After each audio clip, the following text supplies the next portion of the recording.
Alors, de mon modeste point de vue, on n'envisage pas la question d'un tribut sous l'angle. Est-ce qu'il y a deux voies à emprunter lorsque l'on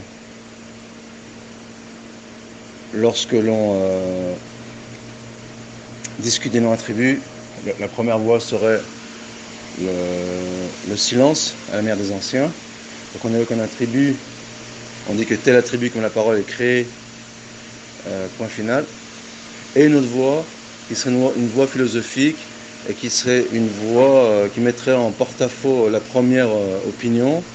Mais puisque la première opinion elle a mis une barrière et qu'elle n'entre pas dans un cercle vicieux d'une vision philosophique des attributs, eh bien elle s'épargne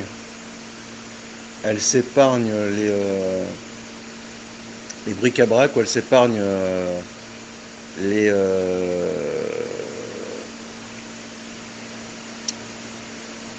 ne trouve pas le mot, elle s'épargne la possibilité de répondre. Je pense que c'est une mauvaise approche de la notion des noms attributs divins. Alors, dans la société primitive,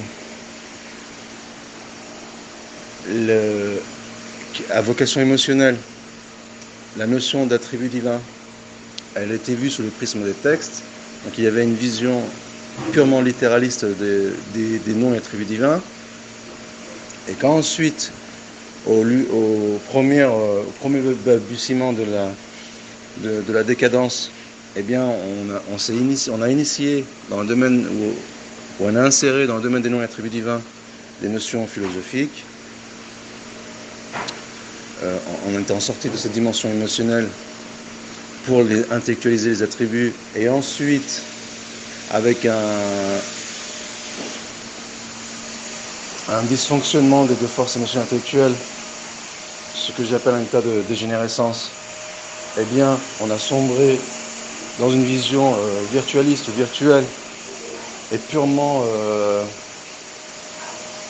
théorique des noms et attributs divins. Et bien là, ceux qui sont initiés dans ce débat, ne maîtrisant pas non seulement les outils de la raison naturelle primitive, qui provient de la force émotionnelle, mais qui alimente en même temps la force intellectuelle, et qui obtient un équilibre entre ces deux forces, de quoi rendre l'individu serein pour discuter de ce thème. Eh bien, les partis en présence qui s'opposaient, il y avait les philosophes qui, eux, avaient atteint un état dont l'état symptomatique était avancé dans cette dégénérescence, qui s'opposait aux scolastiques ou aux savants du Kélem, ou aux tenants de la théologie spéculative, eh bien, qui, eux, avaient gardé, ils avaient certains éléments de la santé en corps sain qui pouvaient les maintenir à flot et leur permettre de voir clair, plus ou moins, même si leur vue elle baissait à mesure qu'ils s'initiaient dans la philosophie ou dans des considérations purement virtuelles et on va dire et intellectualistes. Intellectuel, donc on va dire c'est dans l'amélioration. Intellectualiste, c'est dans c'est dans l'excès de réflexion dans la virtualité. Eh bien, ceux qui se maintenaient encore en bonne santé grâce à la révélation, qui étaient les savants de la théologie spéculative, eh bien, ils pouvaient encore faire front aux philosophes qui, eux, étaient complètement débauchés et complètement anéantis, investis ou complètement atteints par la dégénérescence, qui est le symbole ultime de la décadence. Mais le fait est que ces théologiens ont été pollués par les philosophes et le temps aidant, puisqu'à mesure que le temps avance, eh bien, les symptômes de la décadence ils sont de plus en plus graves. Eh bien, les adeptes du Kelem, les savants du Kelem, ils ont été de plus en plus affectés par cette vision dégénérescente et décadente des noms et attributs divins. C'est la raison pour laquelle eux-mêmes se détachent de leurs prédécesseurs et de leurs symboles fondateurs. Et donc, il y a eu certes des traditionalistes qui ont gardé, avec une certaine variation, c'est-à-dire pas tous au même degré, une foi saine, mais s'ils ont gardé cette foi saine, c'est qu'ils se sont éloignés complètement de l'intellectualisation des noms et attributs divins, en vertu ou pour des raisons salutaires.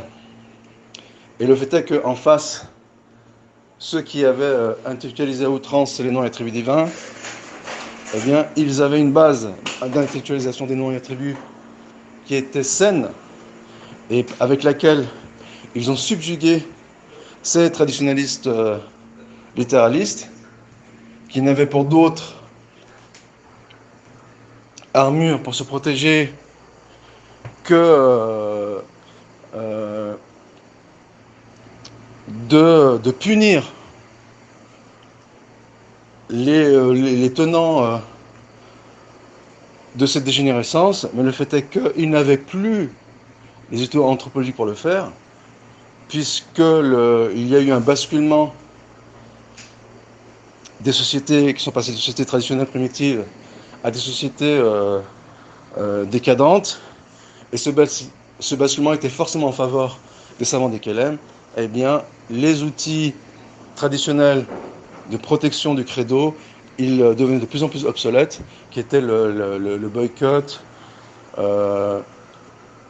les sanctions multiples que proposent les sociétés contre les marginaux et les dissidents. Et donc, à mesure que ces traditionalistes littéralistes, ce que j'appelle le radicalo-littéralisme, à mesure qu'ils se bornaient à imiter la société première dans un contexte complètement différent des sociétés primitives, eh bien, ils donnaient le bâton pour se faire battre et ils accéléraient le processus de décadence, puisqu'ils donnaient raison aux tenants, entre guillemets, de la raison, sous-entendu la logique grecque, et qui, bien sûr, leur accordait une plus grande légitimité. Et c'est la raison pour laquelle il y a eu un basculement flagrant de l'orthodoxie légale, qui était représentée par ces traditionalistes en partie, mais pas seulement, littérico-rigoristes, vers une orthodoxie anthropologique qui est devenue aux mains des Ash'arites, qui étaient en conflit avec les Mu'tazilites et les philosophes, en sachant que pour s'imposer, et c'est ce qu'ont fait les trinitaires, eh bien, ils se sont remis à un certain sacrétisme, qui en partie acquiesce l'opinion des Mu'tazilites, mais aussi celle des philosophes, et qui, sans pour autant renier les textes, puisqu'ils sont des croyants, eh bien, ils se sont éloignés de la vision littéraliste, de la vision légale, légitime et littéraliste des textes, pour s'orienter vers une interprétation des textes. C'est une façon fallacieuse de détourner les textes, de les contourner sans les renier. J'ai déjà évoqué ce thème. Eh bien, les sanctions prévues par la législation pour punir la dissident, comme je viens de le dire, eh bien, elles sont devenues obsolètes, elles n'étaient plus efficientes dans ce marasme décadent. Et par rapport à cela, il est donc faux de présenter de façon manichéenne et binaire le débat en disant soit on se tait, on dit que la parole de Dieu, la parole d'Allah est incréée, pour prendre l'expression consacrée, point barre ou point final, ou bien on s'initie dans le débat intellectuel et philosophique.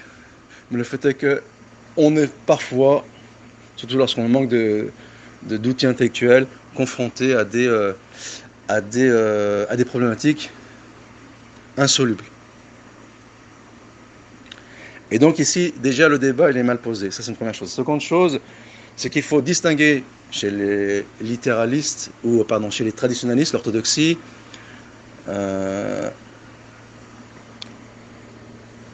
deux grands ensembles, en sachant que les savants ne sont pas tous au même niveau, ou n'ont pas tous les mêmes compétences intellectuelles, ne sont pas tous au même niveau intellectuel. Il y a donc une hiérarchie entre les savants eux-mêmes, entre les savants traditionalistes, entre les savants d'une même religion qu'est l'islam, et entre les êtres humains, il y a forcément une hiérarchie dans l'intelligence, indépendamment de savoir sur quel sujet est dévolue cette intelligence. Et donc, il y a grossièrement deux gros ensembles traditionalistes. Il y a les littérico-rigoristes, qui eux mettent en avant la dimension purement littéraliste des textes, sans entrer dans l'analyse et la réflexion approfondie. C'est ce que j'appelle les savants de la riwaya. Donc ils se contentent d'exposer les textes.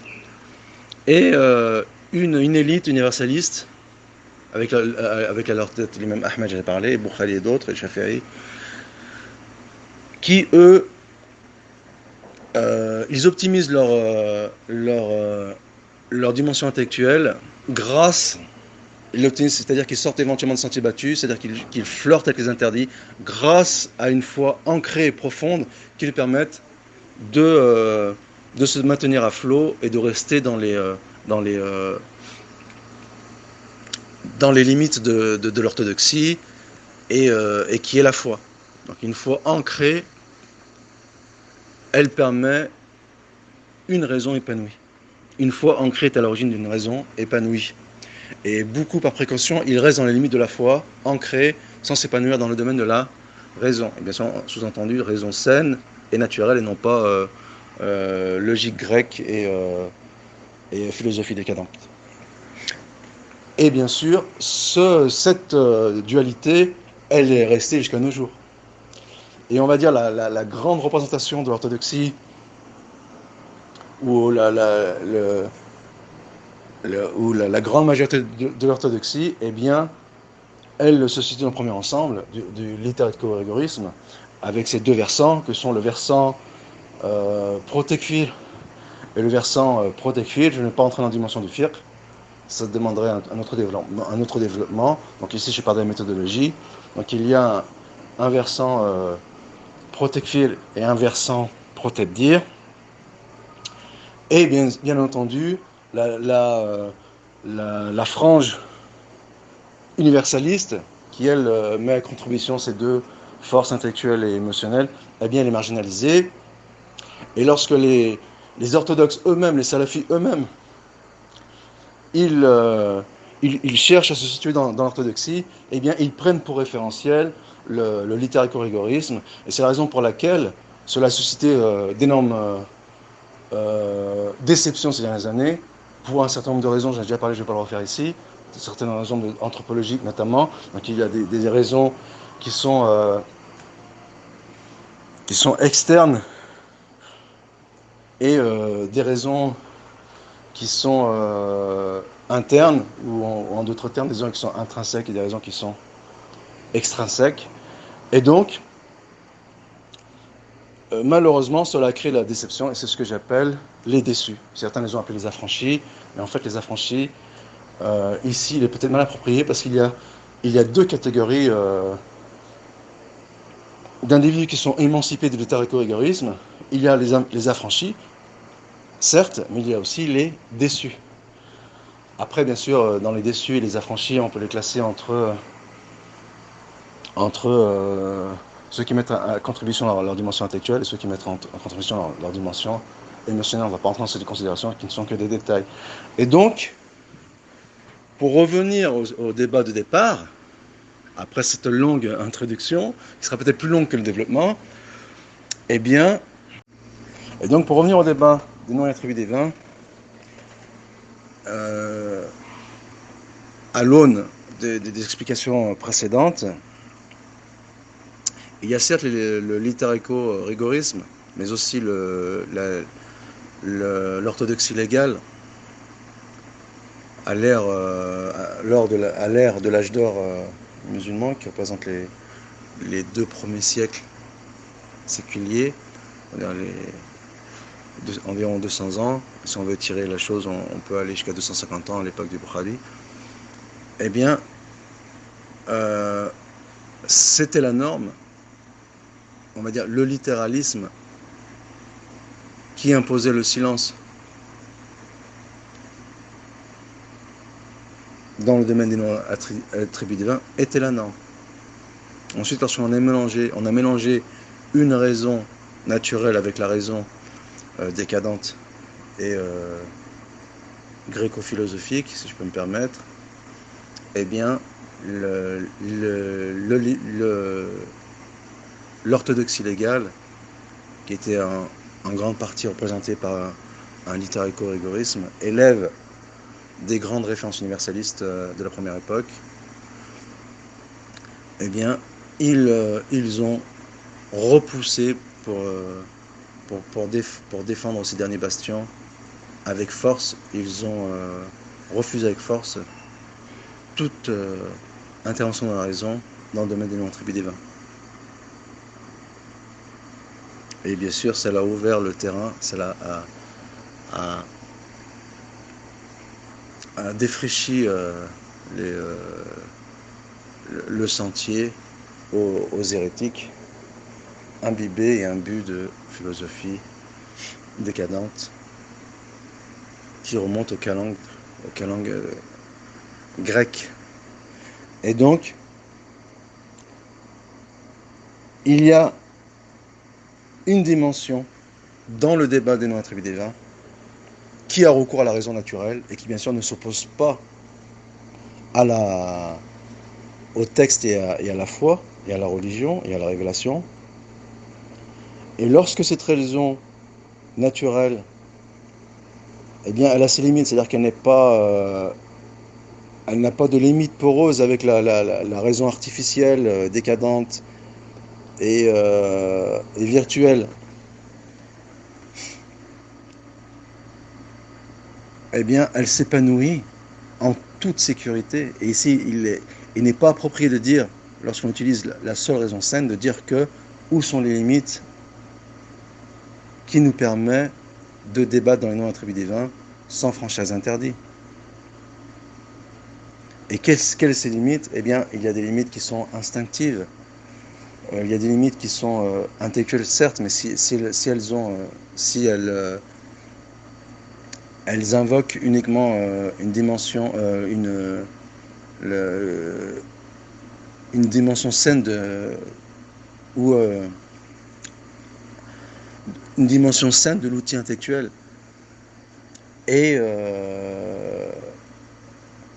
qui s'éloigne des travers décadents et qui les réfute. C'est-à-dire que si actuellement on s'en tient uniquement au texte, point barre pour reprendre l'expression, eh bien on offre le champ libre à l'adversaire. Et le fait est que l'orthodoxie, et j'en ai déjà parlé, elle domine à toutes les époques. Si elle ne domine pas, ou la vérité, la révélation, en règle générale, donc inclut les hérésies, mais de façon plus particulière l'orthodoxie, donc en excluant l'hérésie, eh bien, elle prédomine. Et si elle ne prédomine pas sur le terrain, sur le champ de bataille, c'est-à-dire sur le terrain, on va dire, émotionnel et du monde réel, à travers soit des sanctions punitives contre la dissidence et les marginaux dans une société traditionnelle et saine, ou soit dans un affrontement physique à l'occasion des guerres et des punitions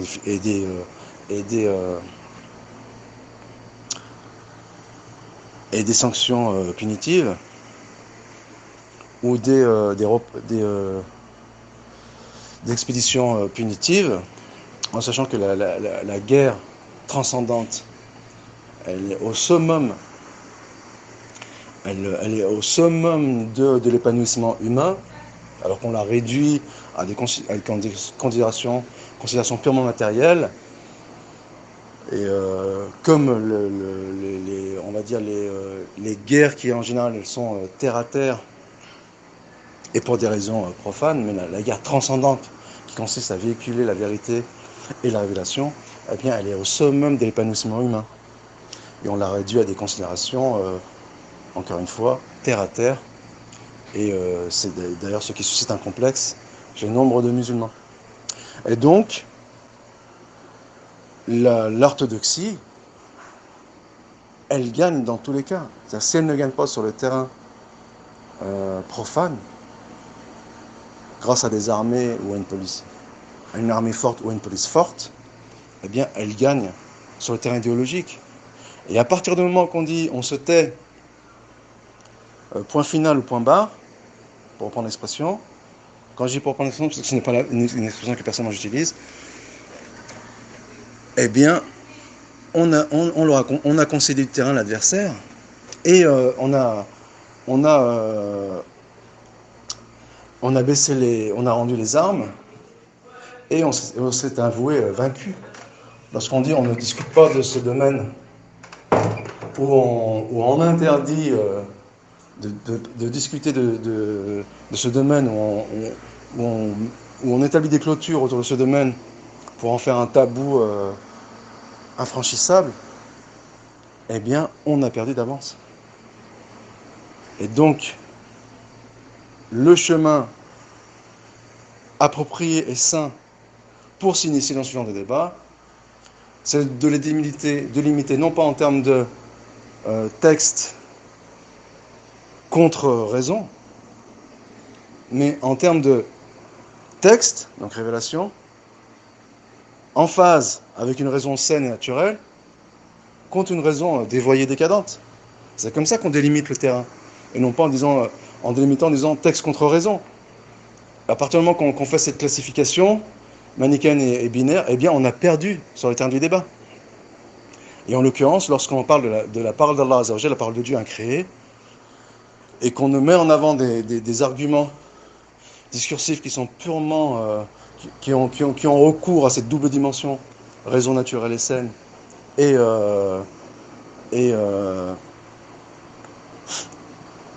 révélation, eh bien on est confronté à aucune problématique et aucun tabou. Puisqu'en même temps, non seulement on va réfuter les hérésies et les hérésies internes et les déviations externes qui émanant de la philosophie, qui est une excavation de la philosophie, ou qui est la philosophie elle-même. Donc peut-être l'hérésie est une excavation de la philosophie, et pour l'hérésie interne, et la philosophie, eh bien, ou on va dire le danger externe idéologique qu'est la philosophie, eh bien, donc en plus, je me répète, en plus de réfuter les idéologies déviantes sous cette double dimension externe et interne, eh bien, on va les corriger. C'est-à-dire qu'on va dire cette hérésie déviante ou cette objection, eh bien, elle est certes en porte-à-faux avec les textes. Ça, c'est le premier versant de la réponse, mais il y a un deuxième versant qui dit « mais en elle-même, elle est fausse ».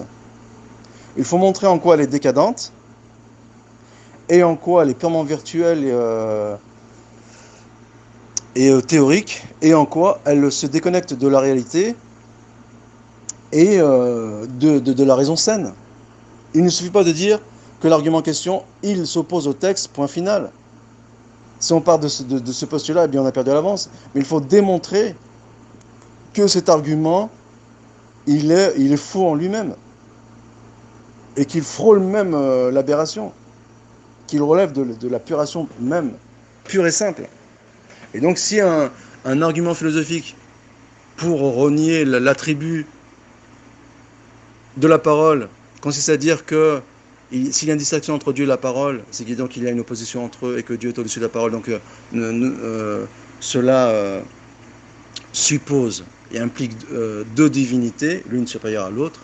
Eh bien, c'est un argument qui est purement effarant et qui n'a aucun fondement intellectuel. C'est-à-dire qu'il n'est pas du tout en phase avec la raison saine, avant de ne pas l'être avec la révélation et les textes scripturaires. Donc il ne faut pas avoir une posture défaitiste qui consiste à léguer ou à concéder du terrain à l'adversaire sous prétexte de protéger les textes, puisque c'est la meilleure façon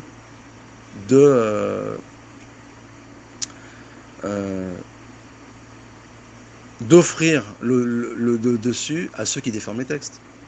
Donc pour défendre les textes, il faut s'armer avec la bonne armure et terrasser l'adversaire de sorte à ne lui laisser aucun empan avec lequel il pourrait concéder du terrain. Alors je ne vais pas le faire maintenant, puisque là je suis plus dans la théorisation de la chose, mais en posant ces jalons, eh bien, on sait comment partir dans ce genre de débat. Après, pour ce qui est des développements des détails, cela mérite bien sûr d'autres développements.